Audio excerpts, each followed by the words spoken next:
Thanks so much for joining us today. God wants to do so much for you and through you, and we'd love to hear about it. Take a moment to send your story to stories@parkerhill.org. And if you'd like to partner with us financially, you can do that by going to parkerhill.org/give and choose the giving option that works best for you. Well, thanks for joining us. We hope you enjoy today's message. Welcome, everybody. I hope your new year is off to a great start, and I'm so glad that you set aside this time to be with us on this first weekend of the new year. And if you're here for the very first time, you may not have realized when you came here today that we are what's called a multi-site church, meaning that we are one church that meets in 3 different locations across northeastern Pennsylvania. And so every weekend what we do is we share the teaching across all 3 campuses by way of video. And with that in mind, let me give a really big New Year's welcome to those of you joining us at our Clark Summit campus, our Wilkes-Barre campus, and those of you watching online as well. And as we begin this brand new year, we're also beginning a new teaching series. It's called Street Smarts. And Street Smarts is simply the ability to make good decisions in the everyday situations of life. And Street Smarts is different from Book Smarts, right?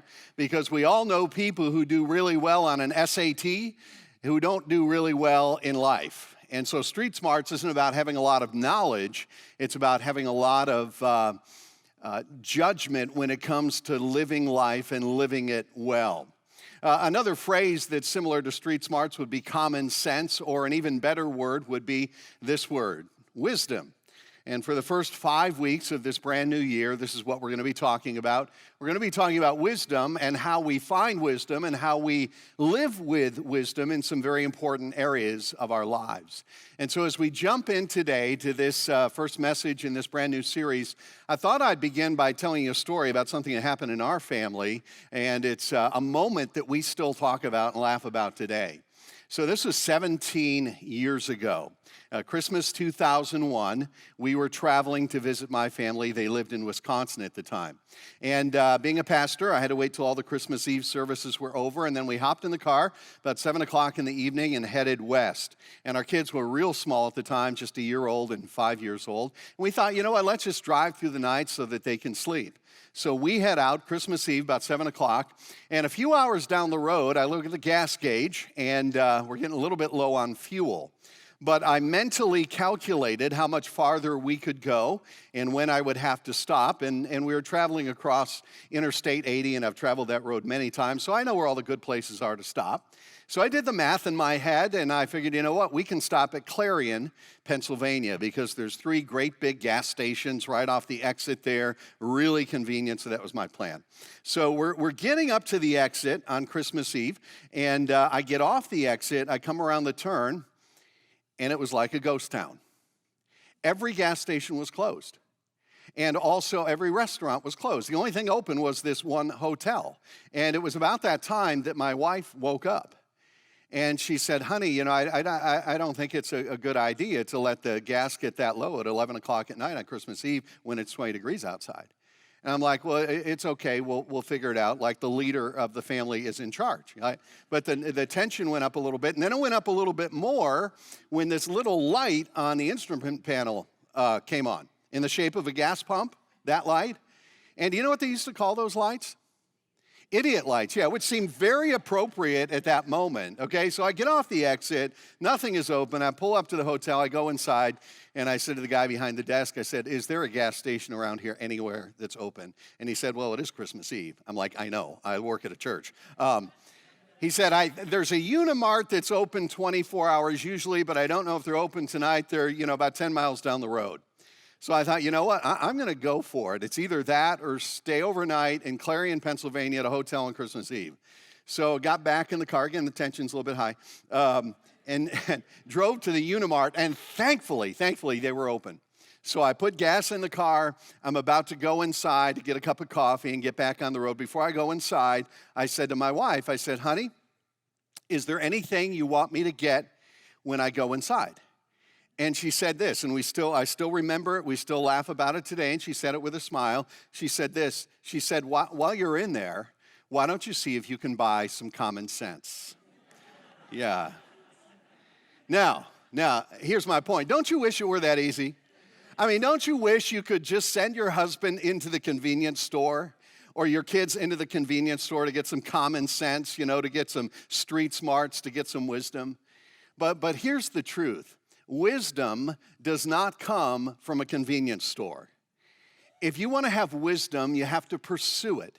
Wisdom has to be learned. You either learn it from your own mistakes or you learn it from the mistakes of others. But one way or another, you have to learn wisdom.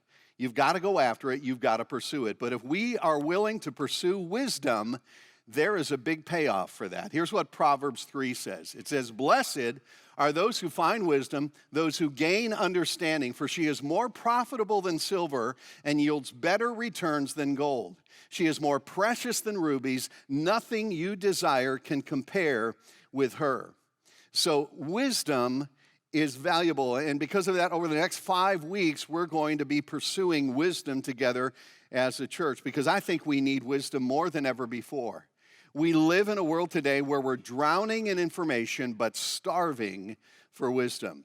And so throughout this series, we're going to learn together what wisdom is and how we apply it to different areas of life. And we're going to learn together from a book of the Bible called the Book of Proverbs. And the Book of Proverbs is one of my favorite parts of the Bible because it's practical and it's simple, and yet it's profound all at the same time. The book of Proverbs, it's about in the middle of the Bible. If you were to open your Bible right in the center, you'd be at Psalms, probably go to a little bit to the right, and there's Proverbs. And let me tell you a little bit about this part of the Bible. Here's what the first sentence says. Chapter 1, verse 1. "The Proverbs of Solomon, son of David, king of Israel, for gaining wisdom." And so right there in the first sentence, we find out the who, the what, and the why of the book of Proverbs. We'll start with the who. The human author behind this was Solomon, son of David, king of Israel. Now, Solomon was David's son. That would be David of the David and Goliath fame. And Solomon eventually followed in his father's footsteps. After David passed away, Solomon became king. And at the very beginning of his reign as king, the very first thing he did was he went off by himself and he spent some time in prayer. And he asked God for one thing. He didn't ask for riches. He didn't ask for success. He didn't even ask for victory over his enemies. Solomon prayed, and he prayed for one thing. He prayed for wisdom. And even though Solomon was far from the perfect man, he made the absolute perfect choice in asking God for wisdom. And God honored that prayer and gave him wisdom. In fact, here's what it says back in 1 Kings chapter 4. It says, "God gave Solomon wisdom and very great insight, and a breadth of understanding as measureless as the sand on the seashore. Solomon's wisdom was greater than the wisdom of all the men of the East and greater than all the wisdom of Egypt. He was wiser than any other man." So that's the who behind this book of the Bible. Solomon, the wisest man in history, a man whom God had gifted with great wisdom, decided to pass that wisdom on. And that brings us to the second question, the what of this book of the Bible. These are Proverbs. And that's where the title of the book comes from. And Proverbs are simply this. A proverb is a brief saying about how life works. It's a soundbite. It's a cliche that's short and catchy that gives some kind of insight into life. And my kids would tell you that over the years, I've taught them some proverbs. And not so much Bible proverbs, but these are like dad proverbs. And they can still recite these today. Like one of the things I would say to my kids is this. I would say, you know what? You should pay now and play later. Meaning do your homework now, do your chores now, so that later when you want to play and have fun, you don't still have that hanging over your head. Pay now, play later. Or I would say to my kids, if you want to be a leader, you have to be a reader, because I think reading is a good discipline.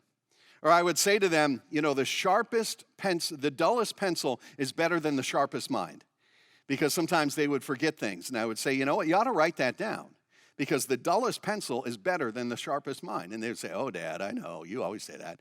So I would tell my kids these proverbs.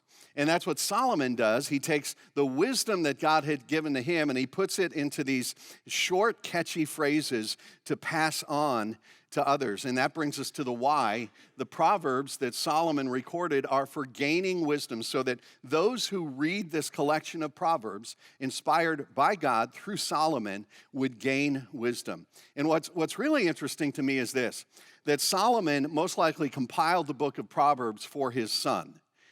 there's a phrase that you see 64 times in the book of Proverbs, this phrase, my son. Chapters 2 through 7 all begin with those two words, my son, my son, my son. You see it 64 times in the book of Proverbs. And so the wisdom in Proverbs is wisdom that flows from a father's heart, that he wanted his son to do well in life, and he knew that the best gift that he could give him would be the gift of wisdom. And so he wrote it all down in this book that we call the book of Proverbs. But the reason why the book of Proverbs is in the Bible is because of God's father heart toward us. He wants us to have wisdom so that we can live life in a way that will bring honor to him and blessing to us. And he knows how important wisdom is. So what is wisdom? Proverbs is all about wisdom. What is it? Again, wisdom is not knowledge, because we all know lots of really smart people who do dumb things. Wisdom is something different. So here's a working definition of wisdom. Wisdom is the ability to make good decisions. Decisions about what to do and what not to do, about what to say and what not to say, about when to take action and how to take action. See, wisdom is the ability to make good decisions. And let me tell you why that is so important in life. In fact, let me point out 3 words, okay? Decision, direction, destination. We make decisions all the time. We make hundreds of thousands of decisions throughout our lives. But every time we make a decision, it puts our lives on a certain path or in a certain direction. And if we continue in that direction for long enough, we eventually reach a destination. Our decisions give us a direction that leads to a destination. Let me shorten that a little bit so you can remember it easier. Decisions determine destination. Decisions determine destination. That's why wisdom is so important in making decisions. I'll give you an example of the relationship between decisions and destination. If you've ever done much hiking, especially in like a state park or a national park, you'll often come to what's called a trail junction. And a trail junction is a decision point. So you come to a trail junction, oftentimes there's a sign there, and you've got to decide which path you're going to take. And so you make a decision, and the decision you make sends you down a path that goes in a certain direction. If you stay on that path, you will eventually get to a destination, because decisions determine destination. And that's true not just when it comes to hiking. This is true in every area of life. It's true financially, it's true relationally, it's true morally. Decisions determine destination. And this is a theme throughout the book of Proverbs. In fact, there's a word that comes up over and over again in the book of Proverbs dozens of times, and it's this word, it's the word path. I'll give you just 3 examples. Chapter 3.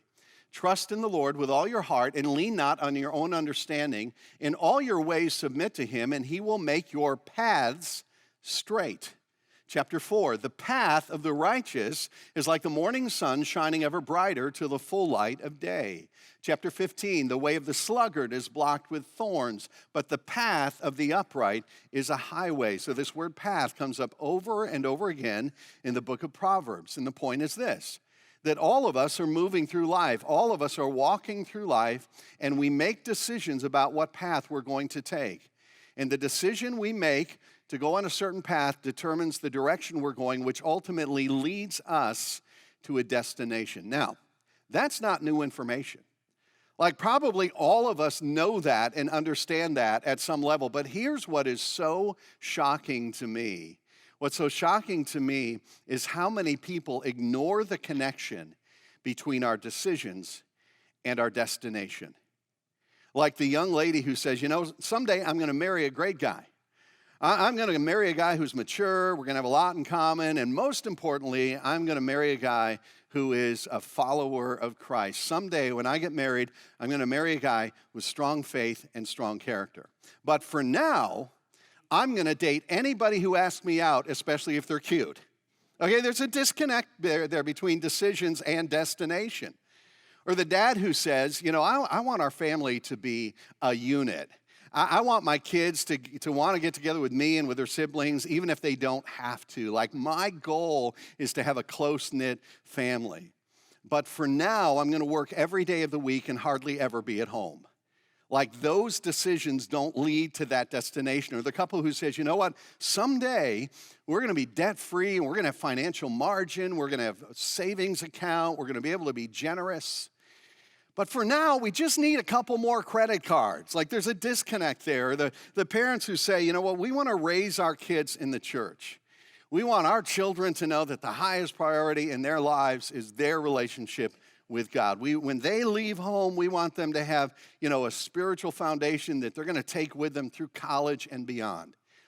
And someday when things settle down and we're not too busy, we're going to get our kids into church. You see, so many times in life, we ignore this connection between our decisions and the destination where we eventually end up. And here's where wisdom comes in.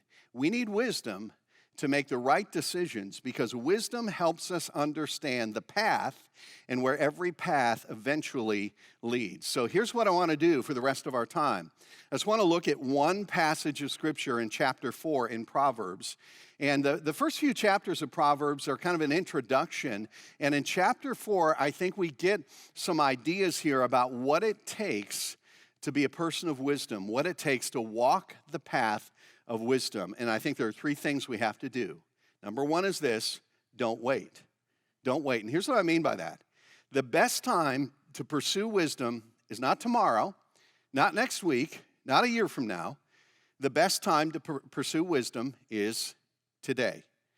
I'm going to start reading here in verse 7. I want you to listen to the sense of urgency in these words.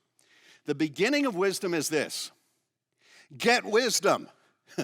Though it cost all you have, get understanding. And the word wisdom and understanding are used interchangeably in the book of Proverbs.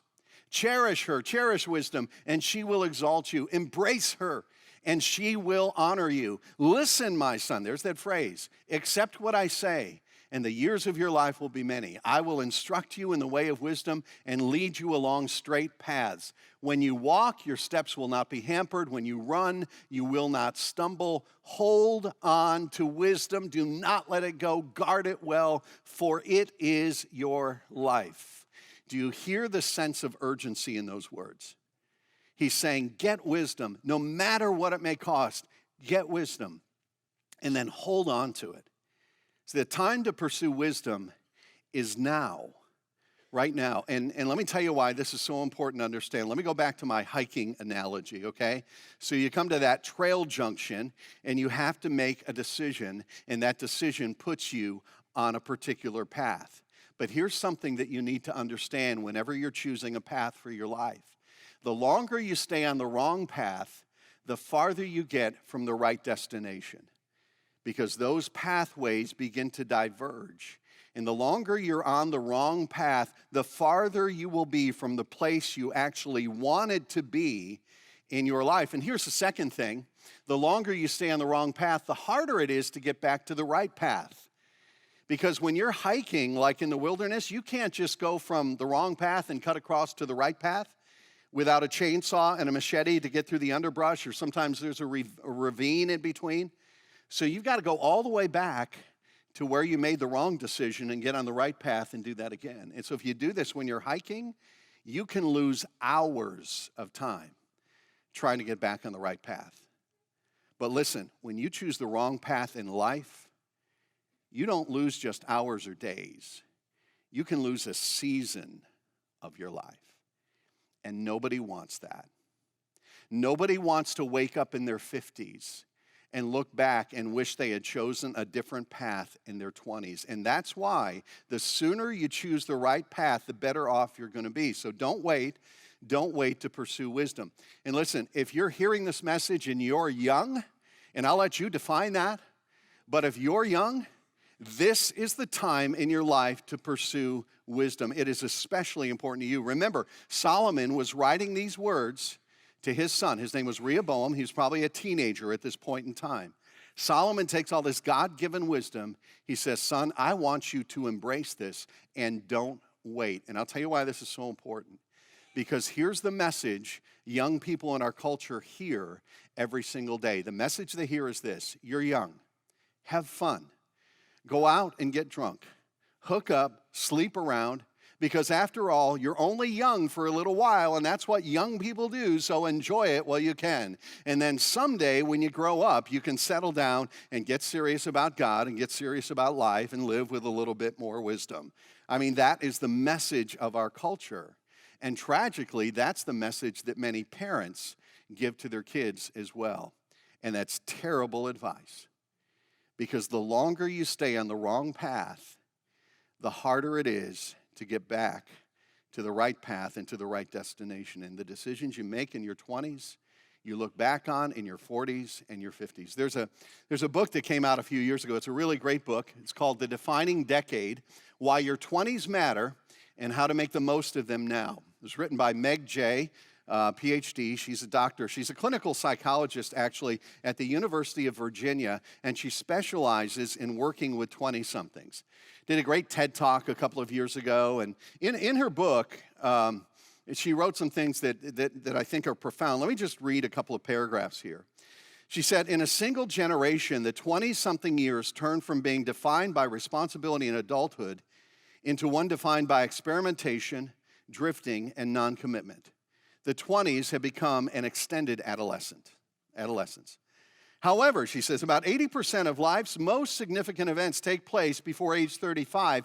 After that, we either continue with or correct for the decisions we made during our 20-something years.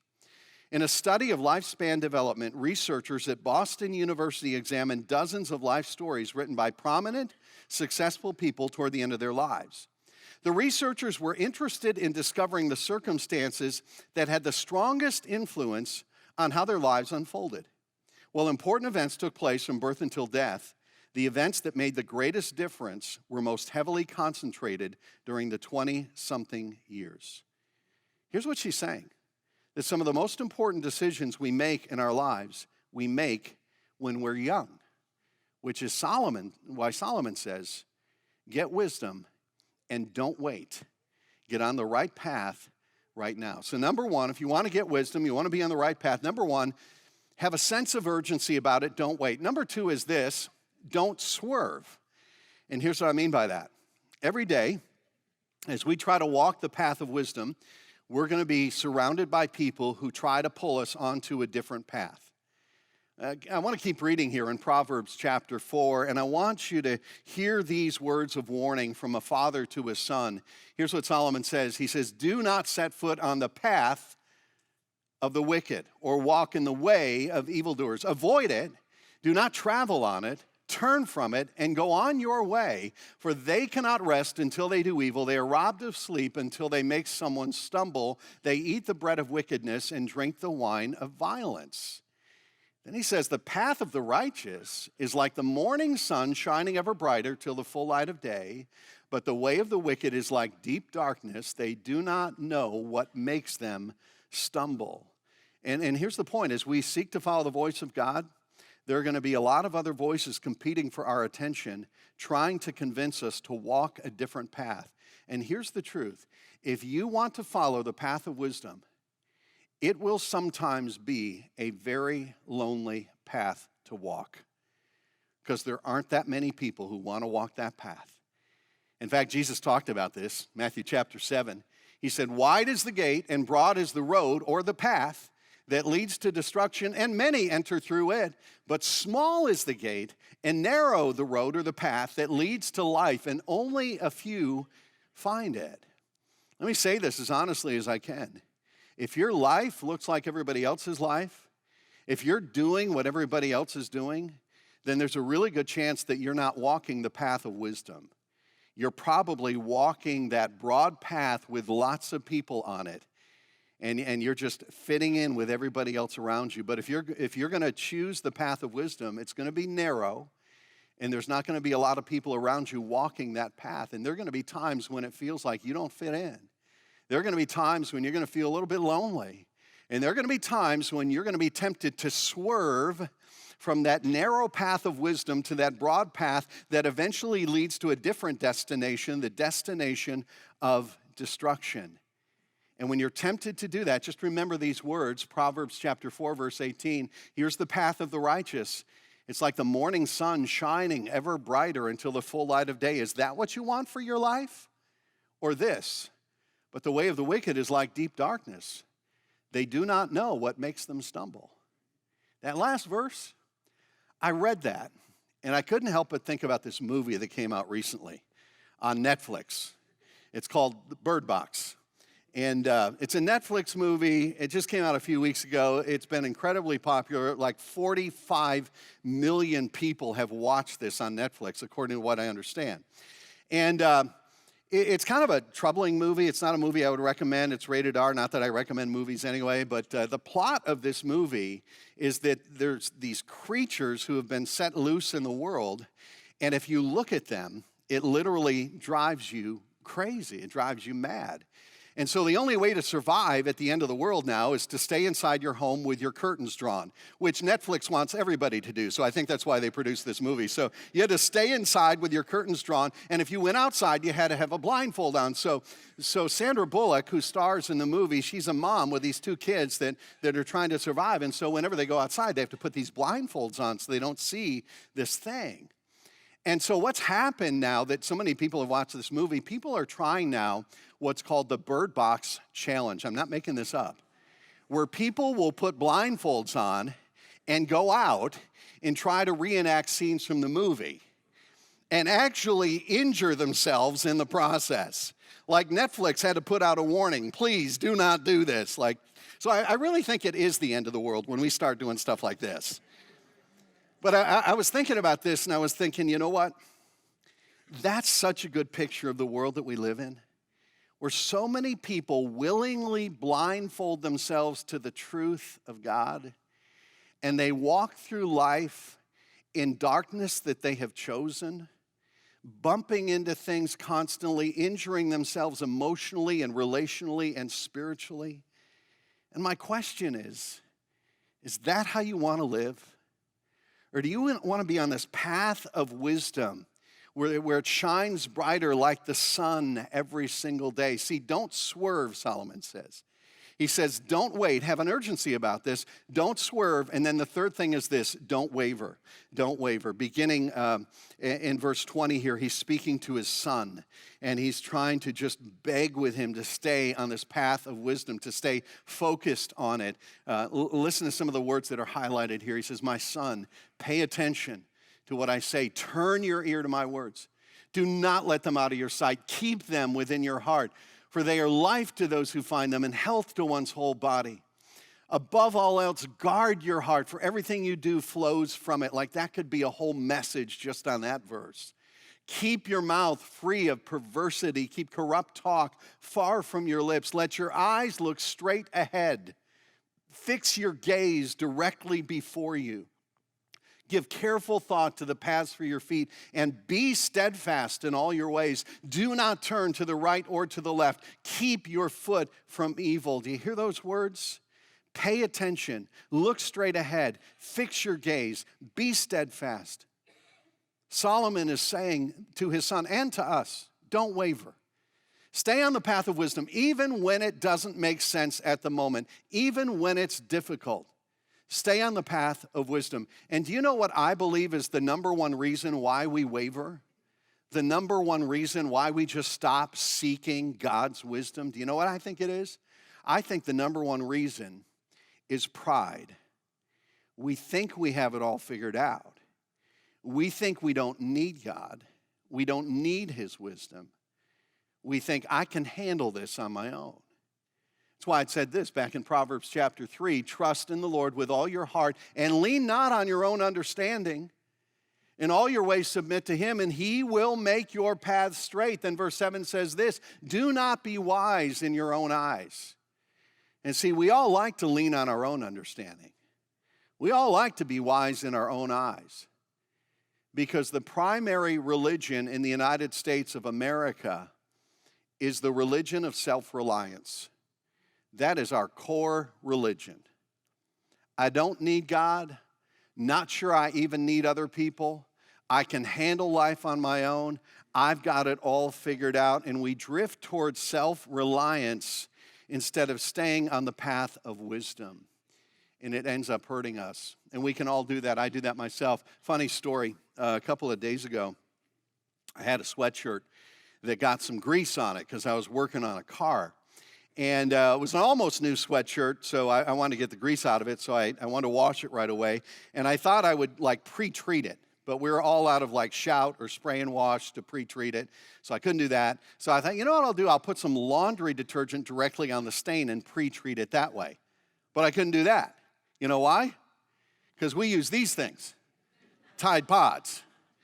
So no laundry detergent, in the classical sense. And by the way, do you remember what happened a couple of years ago? This was all over the news.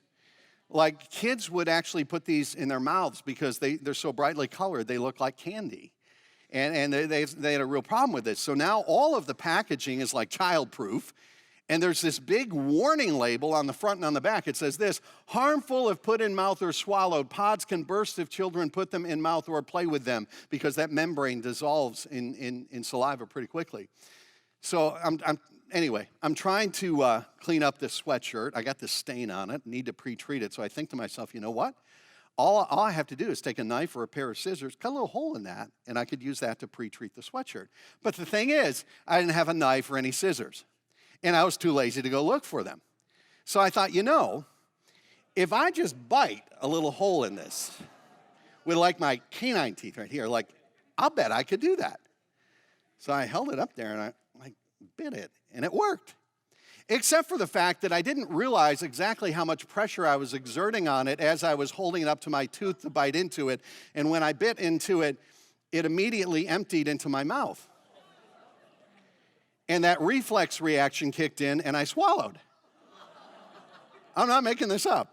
For 2 days, I could taste laundry soap. I would burp, and bubbles would come out. And it was really bad. Do you know why I did that? Because I thought I had it all figured out. I thought I could just ignore that big old warning label. I was leaning on my own understanding. See, I was wise in my own eyes. I made a decision that led to a destination that was not good. See, we need wisdom. Wisdom is making good decisions. Good decisions will lead you in a good direction. A good direction will take you to the right destination. And so Solomon says, if you want wisdom, don't wait. Have a sense of urgency about it. Don't swerve and get caught up on the wrong path, and don't waver. Get wisdom. Okay, so here's your homework assignment. A homework assignment that we have for this entire series is very simple. Here's what we want you to do. Over the next 5 weeks, we are going to challenge you to read through the book of Proverbs on your own. Because we'll do our best to teach from the book of Proverbs, but you'll learn a whole lot more if you personally read through it. And there's a very easy way to do this. There are 31 chapters in the book of Proverbs, and there are 31 days in most of the months on our calendar. And so what you can do is, it's real simple. You don't even have to think about it. You just, whatever day it is, the date, you take that date and you read that chapter that day in the book of Proverbs. And so Monday, let's say you start with chapter 7, it's the 7th. You read all the way through 8th, 9th, 10th, all the way to the 31st of January. Then on the 1st of February, you go back and you pick up with chapter 1 in Proverbs. And the great thing is, if you miss a day, no big deal. Next month, you'll come back around to it and read that chapter then. So somebody encouraged me to do this way back when I was in my early 20s. And for a period of 2 years, I read through the book of Proverbs every month, one chapter a day, the chapter that correlated with the date on that day. And for me, it was pivotal at that point in my life as a 20-something. Now, here's what will probably happen as you do this. There are going to be a bunch of verses in a given chapter that won't really resonate with you, but then there will be a couple that really jump out at you. And then you'll come back the next month and you'll read that chapter again, and it'll be a different 2 verses that maybe jump out at you because you're dealing with different circumstances now and having to make different decisions. So I hope everybody who calls Parker Hill their church will jump in on this. So read through the book of Proverbs this month and next month, see how long you can keep it going. A chapter a day, the chapter that correlates with the date. And on the inside of the connection card, you're going to see a little chart that will help you to keep track of those 31 chapters as you read them over 31 days. As you read, ask yourself 3 questions. What verses stand out to me? In this chapter, what are the ones that really resonate with me at this point in my life? Where have I seen this in others? Because I think one of the best ways to learn wisdom is to learn it from other people's mistakes. Let other people pay the dumb tax so that you don't have to. Where have I seen this in others? And then where do I see this in my own life? Like, what do I need to remember? How do I need to live differently? What do I need to keep doing? Okay? So 31 chapters. Start Monday with chapter 7. Just keep reading every day, and we'll see what happens. We're going to have the band come on back up. We're going to close with one more song, but let me challenge you to do one more thing. As you read through the book of Proverbs, just pray and ask God to open your eyes to see life in a new way, to open your eyes to a better path, a path of wisdom that will lead you to a place of joy and blessing and purpose. A couple of years ago, I saw a video on YouTube. It was about a man whose vision had been distorted his entire life. He never saw things the way other people saw things because he was colorblind. And then his family discovered that there were these special glasses that you could buy that would correct color blindness. And whenever people put on these glasses, they began to see the world differently in a way that they had never seen it before. And this man had been colorblind all his life. It's all he had ever known. As far as he knew, that was what the world looked like. He didn't even know what he was missing. And then one day, his family gave him a pair of those special glasses, and all of a sudden, the world looked completely different to him. Now, here's what I wonder. I wonder if it's possible if your whole life you've been looking at this world and at your life in a way that's distorted. It's all you've ever known, and you think that's the way that life should be. And I want to suggest to you that maybe your Heavenly Father wants you to begin to see life the way He sees it, and to see a better path for your life that will lead you to a place of blessing and joy and meaning in your life. So over this next month, as you read Proverbs, ask God to open your eyes to see life and to see this world as it should be.